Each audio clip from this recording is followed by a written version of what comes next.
Hey guys welcome back to आम YouTube channel रे। तो आज आम डिस्कसन करवा +3 सेकेंड इयर पिलामानकर फोर्थ सेमिस्टर पर निर्दिष्ट major paper 10 public administration unit 2 important long question सोपान श्रेणी संबंध में सम्यक विवरणी आलोचना कर give a brief account of the एरे कौन हायरार्की बा सोपान श्रेणी हायरार्की बा हायरार्की तुम जहाँ भी पढ़ी पार। तो कौन देती सोपान श्रेणी प्रावश्य श्रेणीबद्ध प्रवृत्ति को संगठन मौलिक नीति कहुए मुने और रिले या संगठन सशक्त और सार्वजनिक नीति बोली अभिहित कर सोपान श्रेणी अर्थ हो संगठन कार्य करुवा प्रत्येक कर्मचारी क्षमता कर्तृत्व और दायित्व प्रदान करे से पृथक पृथक श्रेणी विभक्त करवा। सोपान श्रेणीर अर्थ हो उच्च कर्मचारी मान निम्न अधीनस्थ कर्मचारी नियंत्रण रही या पिरामिडिकल कहुए कारण मूलदुआ स्तर में अधिक कर्मचारी कार्यरत थिबा बेले उपर स्तर में यह संख्या क्रमशः कमी आसी बा कमी जाए।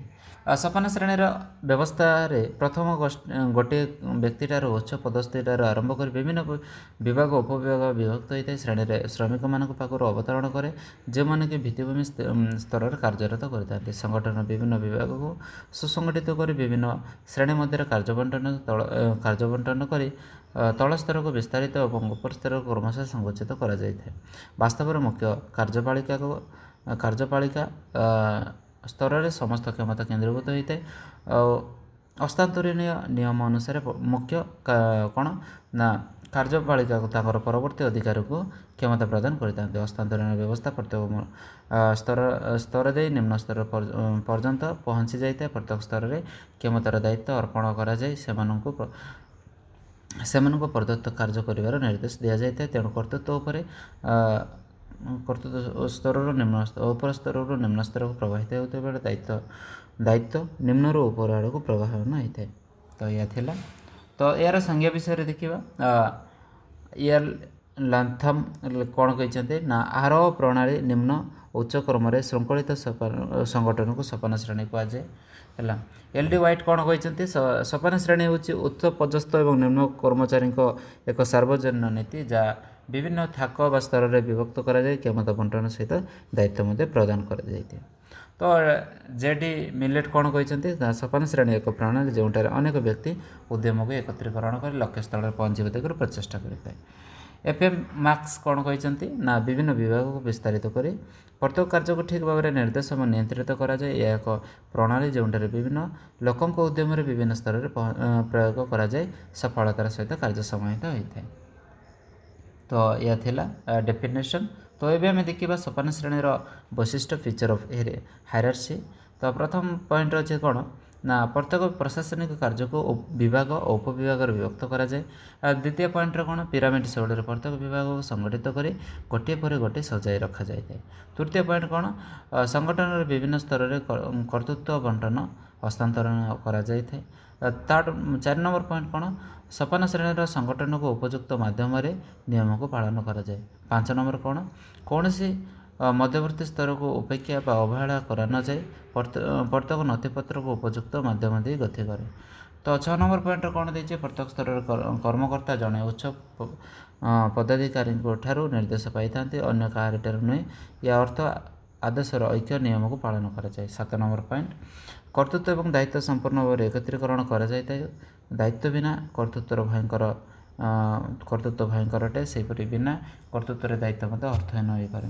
उपरोक्त चित्र रे यही संगठन पिरामिड सर्वोच्च क्षमतार व्यक्ति संगठन मुख्य तथा मुख्य कार्यपालिका बोली कहुए। बी हूँ ए निम्नस्थ कर्मचारी। तो यही टेबुल उपरे डिस्कस करुँचे देख।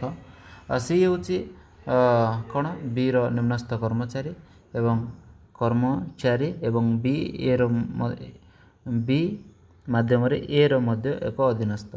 तो किसी माने पूरा भल डिस्क्राइब कर तो निजे देखीदि ये रेखाचित्र क्रमश गति कले ई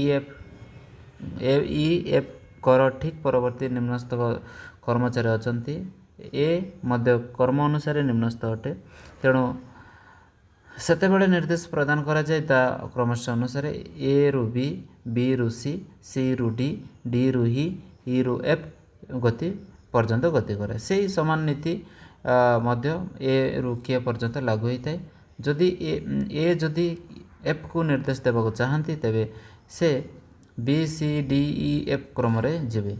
एफ को जदि के को किसी जनइबार थिबो तेबे से ई डी सी बी एवं पुणी ए ठारू ठारू के पर्यंत ता अवतरण कराए। या द्वारा गोटे कौन होता है ना या द्वारा गोटे कार्य को कौन करता है गुरुत्वपूर्ण कार्य को संगठन प्रत्येक व्यक्ति जानीपारे है।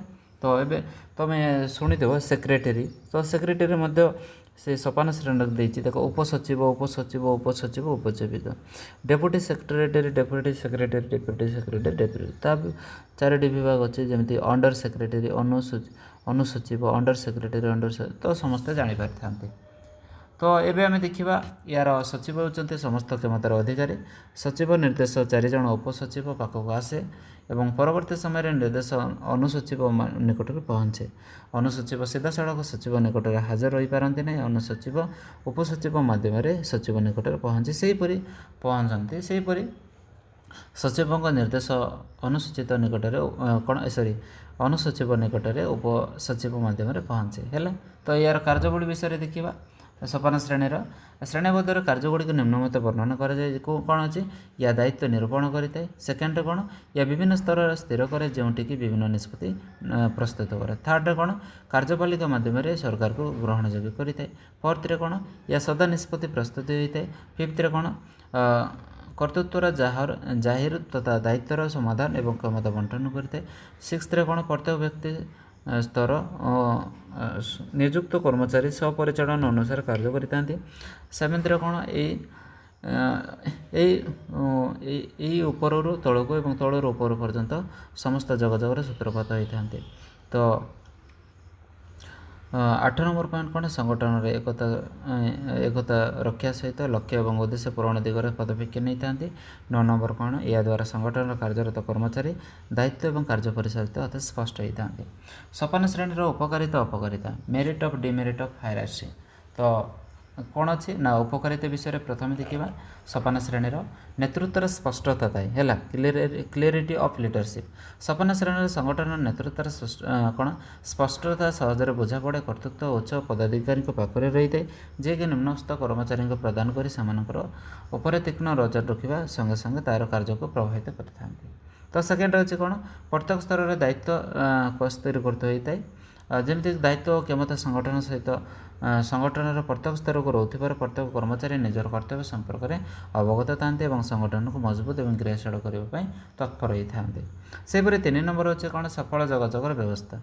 सोपान श्रेणी संगठन और सार्वजनिक प्रणाली समान जोगाजोग नियंत्रण पर निर्भर करते। कार्यर बंटन और कर्तृत्वर हस्तार और दायित्वर कार्यकारिता उपयुक्त जोगाजोग नियंत्रण संगठन सफल वैशिष्ट होता है। संगठन दक्षता सहित तथा श्रृंखलित भाव में कार्यक्रम करने को यह साहाय्य करता है। तो 4 नंबर पॉइंट कौन विकेंद्रीकरण सोपान श्रेणी संगठन गुरुत्वपूर्ण वैशिष्ट्य। कर्तृत्वर निर्देश और निमंत्रण पाहाच पाहाच अतिक्रम कर क्रमश तल को गति कर प्रत्येक स्तर कर्मचारी कौन संगठन कार्य संपृक्ति थाए।